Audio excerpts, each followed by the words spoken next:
Hi, everyone, and welcome to your Week 15 U.S. History launch. I hope everybody had a really nice Thanksgiving break.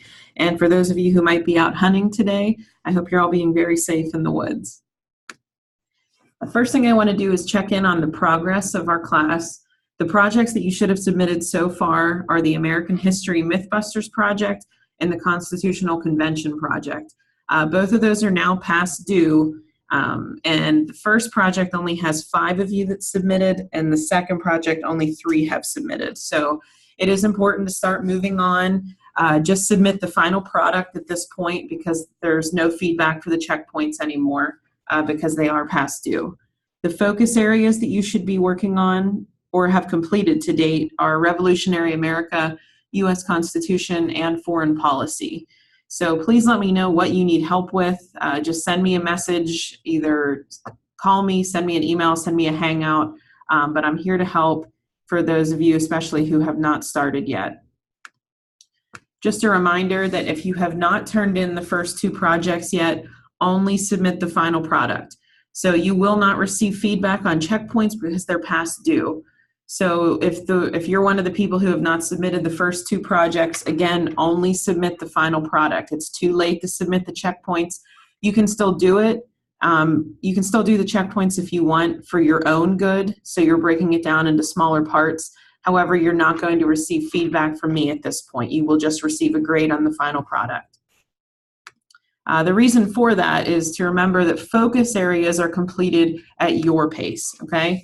So you're able to work on focus areas and learn at the pace that you would like to, but projects should be completed at my pace. So making sure that I have to have some sort of deadlines and be able to move on to the next project and get everything ready. So just make sure that you remember focus areas you can work on at your own pace, but projects you need to try to follow those deadlines, especially if you want the project feedback. Attendance. In order to get perfect attendance each week, you need to complete the weekly instructional launches, which is this video right here. Submit work 5 days a week or end the week on pace. At this point, if you're not on pace according to our pace chart, you need to at least show that you're putting forth a genuine effort to try to get caught up. So if you're only working 1 day a week and you're just taking 1 diagnostic in a 5-day week, you're going to be marked absent for at least 4 days that week. So you need to show that you're actually trying the focus areas, taking content assessments, working on the checkpoints. So there has to be real proof of activity for you to be marked present. Shout out to this week's perfect attendance candidates are Dylan, Bradley, Haley, Christian, and Madison. And also welcome to the U.S. History course to Brock. The project that you should be working on now, and Brock, this is where you will start working, is the U.S. Expansion Project. If you would like feedback, you must submit the checkpoints by the final due date of January 16th. And I know that sounds like it's really far away for the final product to be done, but January 16th will be here before you know it. So I just want to real quick go into the summit to take a look at the project. So again, your final product is the U.S. Expansion essay due on January 16th. I recommend doing the checkpoints, make sure you're doing them in order, and then wait for the feedback. So this first checkpoint, you're going to click on what motivated expansion. And then it's telling you right here, your historical question that you're answering is why did the United States expand west? Make sure you're following your directions. You need to have a clear topic sentence. You need to have at least 2 quotes from the document sets. That is a point that a lot of you are missing. You're just kind of writing and giving me an answer with no proof, and that's the feedback you're getting. You need to be using the document sets, and when they talk about the document sets, these are the resources that they are referring to. So you need to be opening up the Louisiana Purchase document set and the Expansion in the Southwest document set, and making sure that you're using document A, document B, trying to find proof of why did we expand west as a country. And then all you would do is you want to make sure you're saying, according to document B, quote, and then give me your proof that you think really proves the historical question of why we expanded west. So when they refer to the document sets, make sure you're using that information over here. It's also telling you what you're going to receive feedback on. So these cognitive skills are what you will be graded on in the final product. And the cognitive skills that you're going to be graded on are argumentative claim, selection of evidence, point of view, and contextualizing sources. If you're not sure what those mean, click on the cognitive skills tab over here. So point of view and purpose. For your grade level, I believe you'll want to be aiming for at least a 3. So go to 3. And then for point of view, describes how an author's point of view influences how events are described, compares and contrasts the points of view represented in multiple accounts of the same event or topic. So if you would like to receive at least a 3, make sure you do everything that's described here. If you want to aim higher and make sure you're getting a 4, then make sure you're doing all the elements that are described here. And then you can do that for each of the cognitive skills that you're being graded on, because this is what I will be giving you feedback on.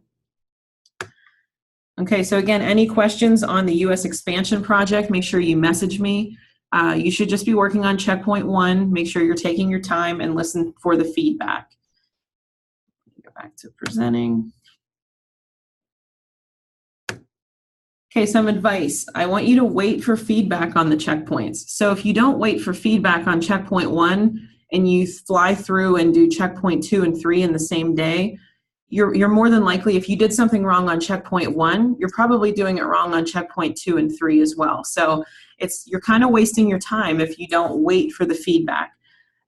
So slow down a little bit. I know some of you are very concerned with quantity, how much you're turning in, but I'd like you to be more concerned with quality. So I like the Steve Jobs quote in the top right. Quality is much better than quantity. 1 home run is much better than 2 doubles. So if you get that sports analogy, congratulations, but it's true. If you do the first checkpoint right and you wait for the feedback, then you will go on and turn in an even better checkpoint 2 and checkpoint 3, and then the final product will ultimately be better because you waited and you learned and you submitted your best quality work. So making sure you're slowing down a little bit and submitting your best quality work and not just submitting 3 things a day just to get it done with. Also, I know some of you, the checkpoints, I do have a lot of other things to do in a day. So a lot of times I can't grade the checkpoints as soon as you submit them. Just like in a brick and mortar school, you tend to turn something in. Normally you don't get things back the very next day, especially an essay. So I would recommend giving your instructors a couple days just to make sure they're grading, because we put a lot of thought into how we grade them and giving the feedback. So again, just pump the brakes a little bit, take your time, and in the meantime, move on to a focus area or go on to another class. But I recommend not moving on from one checkpoint to the next until you've been told to do so. The one you should be working on right now is the early 1800s in the West focus area. Again, you should be taking the diagnostic assessment 1 time. That is just a pretest. There's no need to take it 2 and 3 times. You should be looking at what you know or what you got right, and then also what you did not get right. What you didn't get right is what you want to focus on in that playlist. And then once you feel comfortable that you've learned all of the information, you can answer all the objective questions, then you want to take your shot at the assessment. So I want to go back in real quick and take a look at that focus area. So early 1800s in the West. To study, again, I recommend write down these key terms or type them into your computer. I think you'll learn more from actually writing it out, but write down the key terms, look through the playlist to find the definition, or just Google the definitions. Make sure that you can do all of these objectives. So there's 4 things you should be able to do here by the time that you're finished studying for this focus area. Once you can do all 4 of these things, then go ahead and request the content assessment. I also recommend actually looking into the playlist. Some of you I know just kind of wing it, and that might work for some, but I really recommend the checks for understanding. These actually, for the most part, give you questions and answers that you're going to see on a test. So the checks for understanding, here's some questions, and then if you go down, here's the answers. So, I mean, that's the easiest way to study. You're told what's going to be on it. So really take a look, and there's checks for understanding through all of these.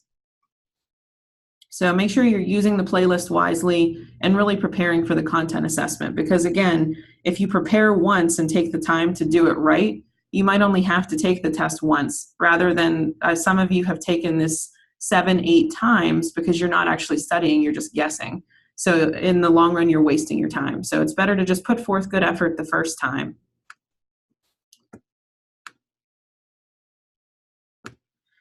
The week of November 29th to December 5th, you should be submitting your past due projects and focus areas. Also to be considered on pace, you should be working on the early 1800s in the West focus area that we just looked at and starting the U.S. expansion project.